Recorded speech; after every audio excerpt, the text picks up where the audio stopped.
Hey there, Chad here. Thanks for joining me. This is my complete beginner's guide to Ostranauts by Blue Bottle Games, and I'm so excited to be bringing this to you. This is my updated series for build 14 of the game, which came out in 2024 in the, I guess, the second half of the year.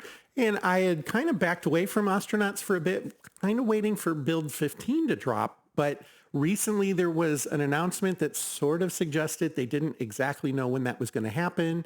I had been getting a lot of folks asking for some updates. I decided to go ahead and run with it. It feels like there have been some interstitial updates since 14 that changed a few things in a direction that makes sense for setting up for 15. And I have a feeling we're at a spot where when 15 drops, it'll be new content, but not so much changing old content. So I think we're in good shape to continue with this at this point. Now, in the previous episode, we talked about character creation and how it is based on the Traveler role-playing game and how they kind of built in some interesting pieces on how to address that and then to also allow you to specifically customize your character how you want them. I'm going to go ahead and keep that character that we rolled up in that episode, and I did not create a new one to kind of follow with more, any kind of super stats or anything that would change gameplay for me. If I right click on my guy, it gives me a picture of him up here and I can say show more. Basically, it'll show me all my traits and all my skills. And we will eventually start seeing things that'll say like training in mechanical engineering, or no, I guess not that, but electrical engineering. That's when I think we will see at some point. Now, right now I'm standing here in my underwear and I'm holding a PDA. Let's go ahead and talk about how this all works. I think this episode is primarily going to be a tour of, you can call it O-leg or K-leg. I think one refers to the actual asteroid and the other refers to the station on the asteroid. I interchange the two. Forgive me if that's like, some faux pas or something, but we're going to go with, I usually call it K-leg, I think. So it just feels like it flows better. So the K-leg station, this is what it looks like. I'm going to hit escape to close that out. And this is my little guy. It's a 2D look. You're a top-down look at your dude, and this is him. And if I click on him with a right click, brings up that same thing that right-clicking him here did. And that's fantastic. And as you can see, there's some items sitting around me. And as you roll your mouse over things, you will get these call-outs of what something is. And so here's some coveralls. Here is a shoe, and when you're close to your own guy, it will like give you information. When you're on somebody, it will give you information about that person. We will see some folks around here. We might even see them running around. And one thing I don't love how dark this is. My old eyes are starting to run into some problems where that makes it a little more difficult to kind of differentiate things. There is something you can do to deal with that, and that is press F1. F1 turns on the lights, basically. They call it the fog of war, I think, if you look in the controls. It's an experimental control. I hope they decide to leave it in because it is super helpful for some people like myself. And you'll notice it doesn't turn on lights everywhere. We don't see every last thing, but it does kind of brighten things up a little bit and gives us a little feel for what's going on around us. I'm going to zoom way in here. This is our room in the space station. We are on a space station, and we have a ship that is sitting right over here that we can get to, but this is the main floor of Port Ezekwe, and we will learn a little bit about its layout and the rest of the station here in just a minute. Interactions with things. To interact with objects, you tend to right-click on them, and it will bring them up here, and then you also get this menu, and you can put the menu wherever you like. I like to put it sort of here. I've been trying to maybe get it over here just so there's a balance to the screen. This list can get really, really long sometimes, and so I like to move it up higher. They used to have it here strictly at the bottom, and I did like that, but I get why they changed it. It felt a little awkward sometimes. This does work better overall. I do like that. But when we right-click on an item, it usually will give us a series of things that we can do with that item. This particular thing is slightly damaged. I can restore it. And I don't know if we get a better view of it. I don't think we do. But I'm not going to do that right now. Right now, I'm just going to put it on. So now it is equipped. And if we look at our little dude now, there we go. He's got his orange jumpsuit on and he's barefoot. and he's still holding his PDA. Well, we're going to put these shoes on. These were a couple of shoes. Shoes are directional. There's a left shoe and a right shoe, believe it or not. And when you right click on a square, it gives you a list here of the things that are in that square. And then as you continue to right click, it will cycle through those things. So this square has me, it has a floor tile, and then an overall compartment. The compartment is something we'll talk about at another time, not important today. Let's go over here to this where there's the shoe. So that's me, and then there's the shoe. I'm going to equip the shoe. Boom, there it is. And then this one, right click, it's me, and then the shoe. I'm going to equip that shoe. I'm now wearing shoes, and if I right click myself and look, you can see I have shoes on. So that's one of your basic interactions. We can also go to inventory, and we can see things. We can drag them. If we had chosen to, these things would have been just sitting on the floor like this, and we literally could drag them. That's somebody walking by there. We could drag them and drop them on the character, and it would go to the spot where it needs to go. You have to be close to the right spot, though. And we can just bloop, just like that. Now, this particular garment has some pockets that we can use, and that's fantastic, but we will need to kind of learn a little bit more about that as we go. Real quick, this thing right here, this is a switch, and you can toggle switches, and when we do that here, that turns on the lights in the room. So now we can see the whole room. Couple of beds. These are really almost like sleeping bags more than anything. We will learn more about that as we go. And then a few other things to note. First of all, there's a toilet and a sink. There are some things like posters. These are lights. This is a refrigerator. This is a table. This is another sink. These are racks. Racks are, think of them as like wall-mounted things where you can store stuff. This is a bin, same idea, but I would guess these look more like something on an airplane, like a modern airplane, the overhead bins kind of idea. There's also a bin here that's just a one square one, another corner one, and this is a bin as well. Another light, there's conduit. This is conduit, which connects power. We will definitely have an episode on power in that, including switches and conduit, but we'll come back to that later. This is a toolbox, and we're going to want to take that with us. So here, when you first are starting out, what you need to do is you need to come up to this rack, and you need to open it. You right-click it, and then you hit 1 for inventory. And there it will open. I'm at 1 time speed, by the way. I usually play at 2 times speed, but since I'm not hitting pause constantly, we're just going to leave this alone for now. When we open that, here is that rack right here. And we can drag this around if we want, though usually you don't really need to. And this very first thing here is a tote. It's a bag that we can carry stuff in. We're going to put that right here. And now we have a bag. It has effectively 10 slots. There's 9 in the main carry compartment, and then it's got a little pouch. And we can put stuff in there. And some things that are too big for like the pouch, when we pick up this, which is a pressure suit, won't allow us to put it in the pouch. It lines it out.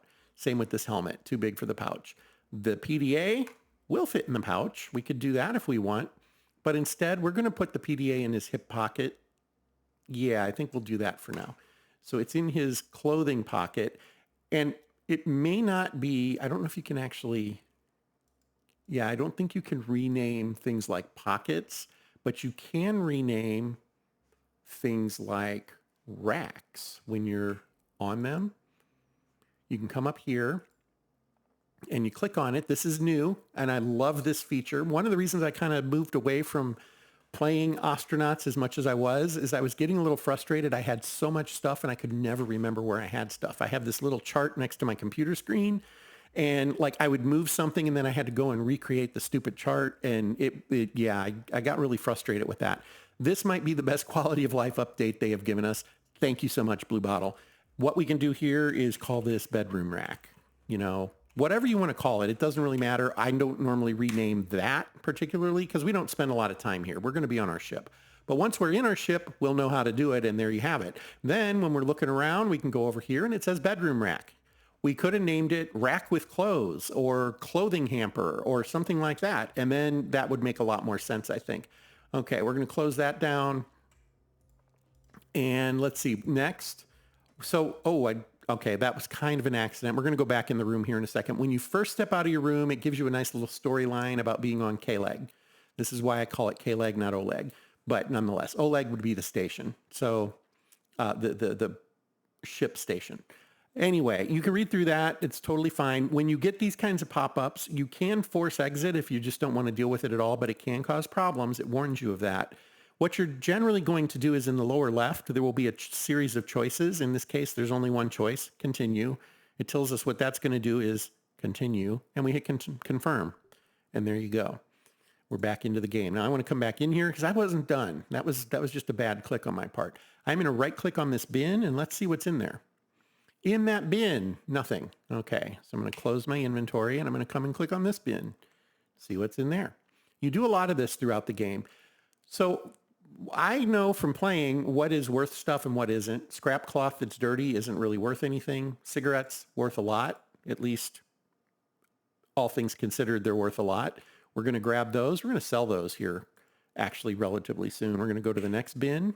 Same thing. And this looks like a t-shirt. It is. So we're going to grab that t-shirt and we'll come back to that in a minute. Open this bin. There is more dirty cloth. We can move stuff between these bins and stack it. There's also trash. Well, who wants trash in their room, right? But it's there. By the way, you can sell trash. Just saying. It's worth next to nothing, but you can sell it. There's not a market for it, though. It's not worth the bulk. But if you have it on you, don't hesitate to sell it once you can. We can open the fridge and see what's in the fridge. There is water in the fridge. Well, we do need water in the long run. We're going to go ahead and grab that and put that in a hip pocket as well. Incidentally, this is a ration. It's something we can eat when we get hungry, and we'll talk about that a little later. Probably not in this episode. And then finally, I want to look at this toolbox. And when I open the toolbox, there's 3 tools in there that I need to get started. There's a soldering iron, a saw, and a screwdriver. We absolutely need those. And there's 2 ways to do this. We can pick them up and drag them into our tote or our hand. You can put like the screwdriver in your hand, sort of thing. Absolutely acceptable. But another way to handle this right now, just pick up the whole toolbox. Put it right there in your hand. We now have a toolbox. We have those tools available to us, and we will grab them out as we need them right now. We don't really need the use of the hand so much just yet. We will soon. And let's go ahead and move forward. Now, if you're trying to min-max the startup of the game, you need to come down here. There's a crowbar right here that you want to get. And as we come down here and we see this guy is maintaining, and I think that's why we can see this as well as we can, there is a switch here. You'll notice this door does not have a light on it like this one does. That's because it's powered off. If we right click on the switch and say toggle power, boom, the door is now open and we can walk through it. If we had done that before, it would have just given us the sound that, you know, hey, you can't go there. Like that. Doo-doo-doo. So I'm going to pick up the crowbar by right clicking it and saying pick up. And usually things that are larger like that, it's going to put in a hand. Turns out we can actually fit the crowbar into our bag just like that. A couple more things for us to pick up and we'll be ready to roll.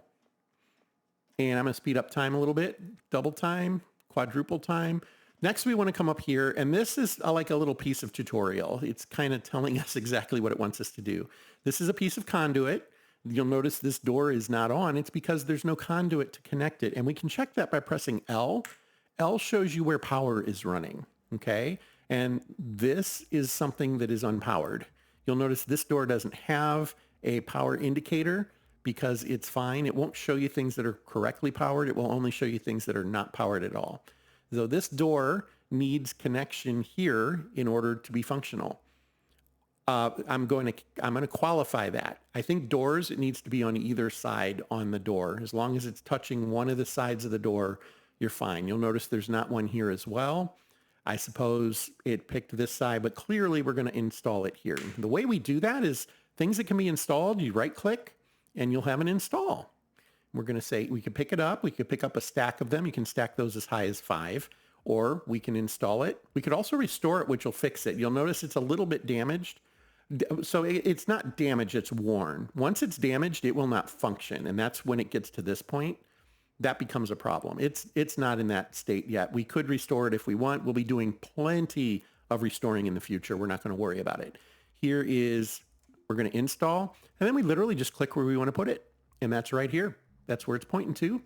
And our guy is going to get to town. Now, this is one of those skills where you'll notice we're at 1 speed. This can take quite a while. I'm going to go ahead and multiply up to 16 times until it's almost done. When this bar empties, it will be done. And I'm going to start slowing down again. just so we don't waste time. And it'll be complete. And the light came on the door. And if we hit L again, you'll see that it doesn't have the symbol that it's unpowered anymore. And there we go. So now we're going to go in here. There's not much light. We do have something we can do to affect that. No, we don't, come to think of it. Oh, yes, the pressure suit comes with a light. And if we open it by right-clicking it, we can go to inventory. And there it is. This is a light that we can put in our hand, and we can right-click it and turn it on. And now you'll notice we can see what's in this room. Fantastic. You normally don't want to take that off your pressure suit because you're going to want it when you go into ships that don't have power. Makes sense? But for now, we're going to go to inventory, and we see that this rack has a friction stir welder. That's a tool, and that's a fantastic tool. Helps us a lot. And it also has a knife. Well, remember how I said we don't want to fight unarmed? There's a knife here. We never have to be unarmed. We'll grab that. We can put it in the small pouch on this bag. The problem is I will forget to take it out of this bag. You're going to see it happen. It'll be in an episode or two, but I'm going to forget to take the knife out, and we're going to get a backpack, and then I'm going to need a weapon, and I won't have one, and I'm going to get killed. And that'll be the end of the game. Incidentally, it is permadeath in this game, something to note. Real quick, I'm going to turn this off. Things do use power and batteries, and so we want to be mindful of that. I'm going to take that out. I think I can right-click this and say inventory again. I sure can. Here's the inventory for the suit. And you'll notice this thing called clip point. I think if you have a light on a clip point and you turn it on when you're wearing the suit, it'll give you a little bit of light around you automatically. I think that's what it does. I'm not 100% sure on that. Okay, let's go ahead and take a look at the rest of the station. We've burned through quite a bit of time already, and there are a whole lot of things to know about. I think what I want to do for now is literally show you where things are, just so that's covered. And in case you're playing on your own and you're like, how do I get fuel on my ship? We'll learn that here real quick. That'll be the balance of this episode, and then we'll continue with a little more exploration here in a minute. But basically, the functional parts of the station are, here's our ship, and then basically this square right here in the middle, this is all the important stuff for right now. There are other things that become important. There's like a real estate kiosk and things like that. We don't need those just yet. We're standing right here. We're going to come down here. Let's come to the supply desk first. And I will speed up time and then slow time down using my thumb so that I don't waste too much of it. And if you look at the supply desk, it is supplies. We can go and trade with it, and it shows us things that we can buy. And lo and behold, there is a backpack for sale, and you always want to buy the backpack when you can. Backpacks are amazing. They have 16 spaces. The tote we have right now has 9 spaces. A backpack has 16, and they take up 1 square. These crates have 9 spaces, and they take up 4 squares. Now, they're a little bit heavier duty. I think there are things you can put in a crate you can't get in a backpack, and that's to be expected, right? But the backpacks are amazing. You always want to grab backpacks when you can. I'm going to buy a backpack. We do have some money to get some of the other power tools. We're going to hold off on that. We'll do that in another episode, but I do not want to miss the chance to take that backpack, so we're going to take it. Now, you can sometimes sell things to stations as well. The supply desk doesn't tend to buy things. I don't think there would be anything we have that they would buy, but we're going to go find a station that will buy some of our stuff here in just a moment. So that is the supplies desk. These are food kiosks. They're basically food carts, and you can get great food here, but it costs like 500 credits. And I will probably say dollars. It is, a normalized currency for the universe. We don't have to worry about swapping currencies or anything like that. But that's just so you know, that's what we've got. And let's see, this kiosk, this is cargo pods. We will deal with that in the future. That is a ways off for us. In fact, it is not something I've ever really messed with in the game. But let's take a look at these here. So here is the ferry kiosk. And if we go and look at it, we have the use button here. We just hit 1. There we go. This allows us to request transport to another location very, very quickly. It literally takes just a few moments, but you pay a lot of money, right? And as you know, we only have $1,000 right now, not even. So that's a lot of money. but it gets you there pretty much instantaneously. When you have multiple ships that are out in space, you can use this to get to your ships, and that's super helpful. And you'll learn more about it as we go. Right now, there's really no use for it. This one right here, this kiosk is the fuel kiosk. This one has a lot of use. When we are first starting, there are 3 core things that we need to deal with for fuel. First of all, we have the RCS fuel. That is for our thrusters. This is how much thruster fuel we have. RCS uses nitrogen. It shoots the nitrogen out, and that is how we propel our ship. We need to keep that in mind, because if you use all of it on your ship, you will not be able to move. Secondly, we have oxygen. You can probably figure out why oxygen is important. Right now we're maxed out, and that's good. I have to buy all of 7 cents worth. Usually this, as this, declines, you're actually paying quite a bit for it, but it's never going to be backbreaking, first of all. But secondly, stay on top of it. Don't let it go down. I refuel every time I'm in the station, need to or not. And then third, this one is actually really easy to miss because it seems kind of basic. Power. Power is measured in kilowatt hours, and we need a lot of power. We have 1 battery on our ship right now. When we max out our ship to be, something incredible, and we make it a capital ship that's gigantic, and with the upcoming expansion or our build, we'll be able to put weapons on it and things like that. We'll probably have, I think the biggest I've built, I've had 16 batteries on the ship. Very, very important. The good news is in the future, you will have a reactor that generates power for you, and you pay for things a little differently. You're actually buying this HE3 stuff and the heavy water and things like that. We don't have any need for any of that right now because we don't have that technology yet. So we will go with this. It's only $2, but yeah, it's a good habit to get in to hit that every time you're here. There we go. So that is where your fuel is. This is where our ship is. This is the airlock to our ship. This is a battery charger for EVA suits. We'll talk about that in the near future. Right here, this is the transit. This one is important. We have the ability to get to other parts of the space station by going to this and selecting them. Now, right now, there's only 4 areas open. When I first started playing Ostranauts, Area 6 was not open. This was yellowed out as well. They've added that since. You can kind of buy an apartment to live in, and I will eventually do that, but it is exceptionally expensive, so it'll be a while before that actually happens for us. We will talk about this more as we go to those other places. For now, we're just going to look at, and I should point out, we are currently at Port Ezekwe. That's where you come into the game. And when you dock your ship for Ezekwe, that's where you dock your ship. Other places can have multiple levels that you can dock your ship on, and that becomes important. Love the subway map idea. This makes it kind of easy to visualize a lot of this. And I'm hoping that some of these things that are blanked out are actually going to be in game in the long run. We will see. Time will tell. So we will use this quite a bit, and we'll come back to that. We buy scrap. This desk will buy almost everything.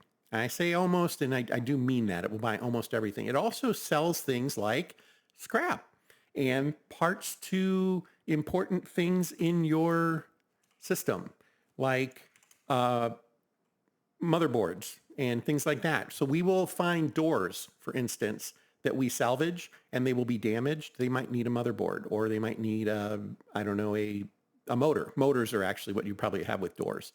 Things like that, and we have to be able to replace them. We can also pick these up on ships, which is fantastic as well. But a lot of your basic supplies come from this list here, and this is where you can buy them. We can also sell to this guy, and that's what we're going to do right now. And we click here, and we see the list of stuff we have. Now, they don't even want our tactical knife, and that's fine. We don't want to sell it. We don't want to sell our pressure suit helmet. We don't want to sell our pressure suit. We don't want to sell our crowbar. What we do want to sell, I'm going to sell the cigarette box and the cigarettes. You'll notice it says 35, but it has stuff in it. So when I sell it all, it's $28 because the cigarettes are $2 each.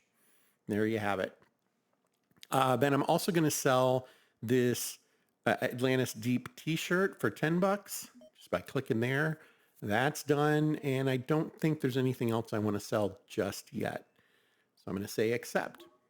And that put the money into my pocket. Yay. All right. Let's see. What else do we have here? We talked about the supply desk. We talked about the we buy crap desk or scrap. I love that. That's awesome. The licenses desk. So this is important, and this is where $5,000 becomes really important. I'm going to pause for now, and I'm going to try to get through this relatively quickly. But in Ostranauts, you are not allowed to just take stuff. And there is a strange dichotomy there, because like if I come over here and uninstall this conduit, I can take it, even though I just said I can't. Nobody's going to stop me. At least as of build 13 and early 14, that didn't happen. I don't know if things in the meantime have changed, or if you start taking the station apart, it'll yell at you. But in general, we can take stuff. Now, areas that it says we're not allowed to go into, if we get caught in those, we can get in trouble. You can get arrested in the game, and that's not a fun thing. I do everything I can to avoid that. It becomes very expensive. With all of that said, if you just play kind of straight and you are like, yeah, I'm not going to take parts out of the airport before I get on my flight kind of idea, you don't really have anything to worry about there, but you really could take these things. Now, when we're out flying around on our ship and we find another ship, the authorities might check to see if we are licensed. And to be licensed, we have to come here and right click, and we have to have a license. We currently don't have one. It's easy to tell that we don't, because it looks like a little ticket, and we don't have one in our inventory. Let me see if I can get, there we go. Didn't come up right away. We don't have the little ticket in our inventory. I usually put it in one of the small pouches. You'll notice we're holding the bag there. Let's move that around. Remember how I said I was going to forget about the knife? I didn't know we were going to get a backpack this quickly. I'm going to move the backpack, the knife into the backpack immediately, but I'm also going to move everything else. Then I have this nice little bag that I get to carry around that I can put extra stuff in. Now, the problem is, can't put it in a slot, which is too bad. Can't put a bag in a backpack. You can put a bag in a crate. You can put a backpack in a crate. You can put them in racks, things like that, but not here. Long story short, we will eventually make that happen. And the same is true of the toolbox. We will want to take the tools out of the toolbox. In fact, I'm going to do that now so I don't forget. And we want them in our backpack because we're not carrying these things everywhere we go. We will use them for storage, and that's about it. So, okay, so we get that one checked off the list. We're done with figuring that out. The license. We have to buy a license for $5,000. We don't have $5,000, so we're going to have to do something about that, and we'll come to that here in just a few minutes. Probably the next episode, actually. So let's take a look at the rest of the station. I think we've hit the highlights. There is the kiosk for cargo. I think this is the kiosk for real estate. These are coffee machines. We can get coffee. It will help with our alertness, our fatigue, I guess. We will have a fatigue level. We have a thirst level. We have a hunger level. And we'll monitor these. And as they become important in our complete beginner's guide, we'll talk about them. Right now, we're in good shape. In fact, you can see from a food perspective, we are sated, meaning we are not hungry and we are not starving. We're not starving and we're not stuffed. That's, I guess, maybe a better way to look at it. So I think the last thing we're going to talk about here, we're not going to use it in this episode, but we will in the next, the gig nexus. What is that? Well, you pick up gigs. They're jobs. It is a job you can do for money. And let's take a quick peek. We come in here and it has a locker attached, and that can be really confusing. We'll talk, that's why I'm going to wait for the next episode and we'll actually go through this. But real quick, let's just look at it. We're going to use it, and it opens up its terminal for us. And as we can see, there are jobs listed here with payouts. There's also costs, and that's important because a lot of these things are moving material. You have to put down a deposit that you're going to actually do the job. So some of these we won't even be able to do right now. Actually, this one isn't so bad. Here's one that cost $25,000 to do this job. Cost you that much. You do get that money back, and you can get a payout of up to almost $100,000 if you do it rapidly. So we'll come back to how this works in the next episode. We'll do a few gigs to help drive up our fundage, and we will also maybe sell a few more things, and we'll talk about all that in the next episode. But before we end today, let's go take a quick peek at our ship. We're going to run down here, and there we have it. Let's talk about the major parts of the ship real quick. First of all, the airlock. You'll notice that there's a door here, and there's an airlock door here. This one is actually a part of the station. It doesn't go with us. But our ship, basically, right there is the line where everything south of that is our ship. effectively. And you'll notice the airlock. There is an airlock here, right? There's this airlock, but then into the ship, we have this area and it is sealed off with this door. If you run through there fast enough, both doors are open. And if you're out in the vacuum of space, that can allow atmosphere to escape. Just something to know. One viewer of my Complete Beginner's Guide from the past mentioned that he calls it the environment tax, because generally you're just running through the doors and then they're both open for a second, and so stuff escapes and you have to go and purchase that, like air or nitrogen or whatever it might be. It's fun that he calls it that, because I kind of agree. It's a hassle to stop in here and wait for the door to close and then go through the next one. And so if you've got enough money and it's not an imperative thing where you're running out of supplies, just running through the doors will be fine. You will get an alarm that says low pressure or something like that. We're not right now because we're attached to a station that is pressurized. So won't happen here, but in the future, we'll need to kind of pay attention to that. Real quick, here's our nav panel. This is where we pilot the ship from. Some other things. This is our oxygen. This is, first of all, an oxygen pump, but then this green circle here is our O2, and it is worn a little bit, but it is full.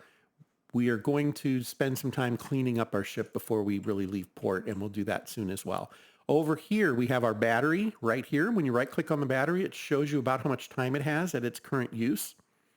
That's fantastic. Here is our cooler. That's what keeps the ship cool. Here is our heater. That's what keeps the ship hot. Yes, both can be a factor, and you do need to have one of each generally.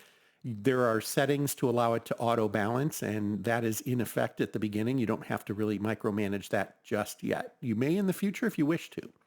Okay, then we have these little guys here that look like this, and we can't see the outside of the ship, but on the outside, it is a three-way RCS system. It's a reaction control system. It's just like you would see on a modern spacecraft. It's little vents, and we have the light on, so we really can't see it right now. I guess I could uninstall it and we would be able to look at it, but we'll worry about that another time. It's what thrusts your ship. It's the power for your ship to move. This right here is the RCS intake. This takes the nitrogen out of this canister, this blue one, right there. Takes the nitrogen out of that, and it shoves it through the thruster system to give it its ability to power your ship, okay? And those are important as well. There's one here as well. It is confusing, and we will cover all of this in the future, but just as a note, these do not have to be directly attached. There's no requirement for one RCS per intake or anything like that, and we will get to learn plenty about that as we go. There are effects for having certain ratios and things like that, but we don't have to worry about that right now. Finally, we have like a CO2 alarm, which won't be a factor right now. We have a thermostat. We have an O2 alarm, which is a factor right now. And then this guy is our transponder. Your transponder is extremely important. It's what tells everybody that you own the ship. And if you are playing as a good guy or non-criminal, you leave it on. You don't do anything with it. We can go look at it. It has a control panel, and we can turn it off. When you're docked, it's okay to turn it off, but when you're flying, you generally want to leave it on. There are reasons to turn it off. I very seldom turn it off. I don't. And the other thing is, you will find these on other ships, and if you remove them, you will almost always damage them. They say it's 80%. I have one time removed a transponder that didn't get damaged. You're better off just buying a new one if you need to for whatever reason, but we can also repair it. You'll notice this one is, it's actually damaged a good amount. We will do some cleanup here in the next episode and make everything look a little better. I think that is going to do it for this episode. I thank you for joining me for my Complete Beginner's Guide to Ostranauts. We've kind of gotten the preamble out of the way now. We've done some character creation. We've taken a quick tour of the station. There is more to see in the station, and we will do that soon. But I think we're going to want to get to seeing how we actually interact with our ship and some things we can do there. I do want to thank you for your time. And until next time, fair travels.